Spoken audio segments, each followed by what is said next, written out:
How would you get supplies back then to go painting? Would you steal them? I would. How would you steal them? Where would you steal them from? Can you share a couple of... The friendly neighborhood Home Depot, and it would be them. But you know what? I would buy the tips. I would do missions to Melrose, and they'll buy tips. But it was mostly America's Finest. I think that's who we were. It was like Rust. I don't even think Rusto's. It was America's Finest. I want to say that's what we. How would you steal them? It wasn't as caged up as it is now, but yeah, just grabbing it. I was a girl. Put them in your pockets, in a backpack. In my back, in a purse. I'll have a purse. In my purse, yeah, I had a backpack, but it would be like all girly and stuff. So, and I was a girl. You know how much we get away with. How many would you take at a time? I think the most that I ever did was 12.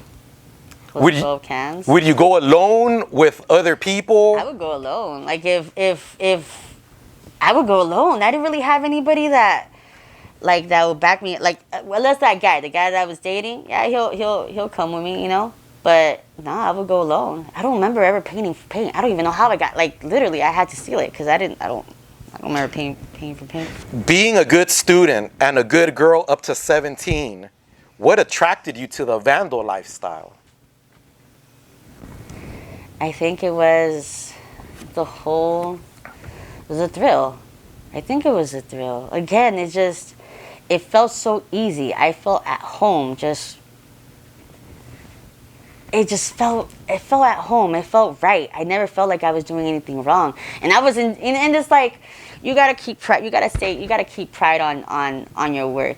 So whatever you put out, I know as for me, I put out the best that I could. I'm not gonna just do. If my throw it's gonna be on point. It's gonna try to be on point. If I mess up, it's a throwaway. I don't hardly do throwaways though. But like everything's gonna be something I'm gonna be happy with, and just creating art. It was just home. As you're stealing paint from Home Depot and other places, do you ever get caught? I think it was only twice that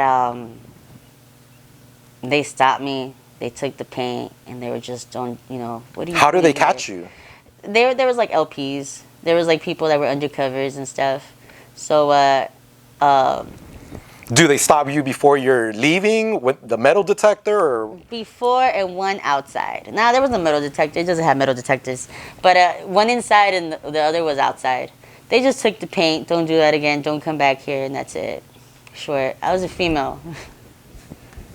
Bat the eyes.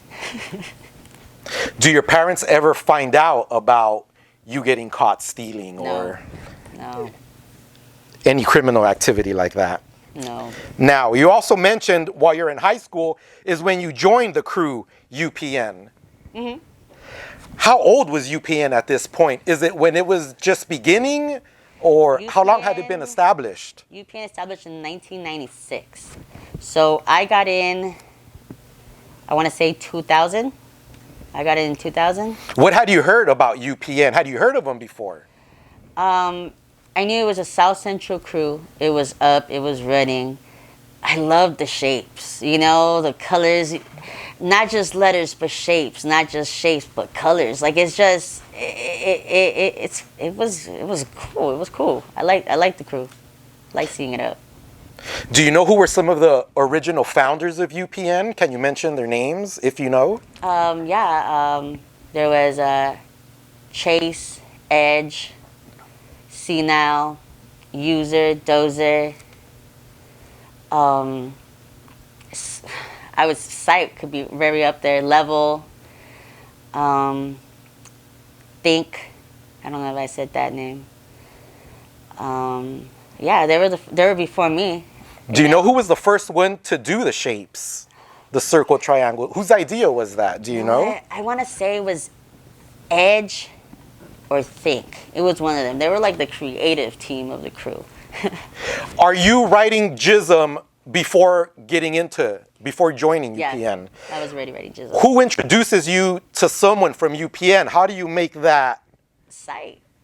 Sight, he was already UPN. He was repping he was UPN already. And then right after I met him, I met Level, and I went painting. He was the one with the car. He was the first car that, you know, I knew what his mobbing in the car was.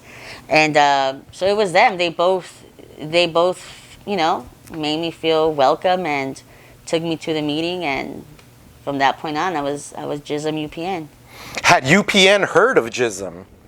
I don't know. I don't think so. I was so they heard of me. It was, you know, again, it was to see a spot that you would catch. It was rare if you didn't drive around. There was no social media, nothing, no internet. I think it was barely, we had, I think, 50 millimeter. So it was word of mouth. Oh, GIZM, yeah, she gets up. Oh, yeah, she paints. I was just down. I was just down for being a female. I was just down, I think, you know, and that's what there wasn't that many females, even to this point. It's not, you know, there's a lot of females now, you know, it's growing, you see it growing, but back in the day, it was rare. It was rare.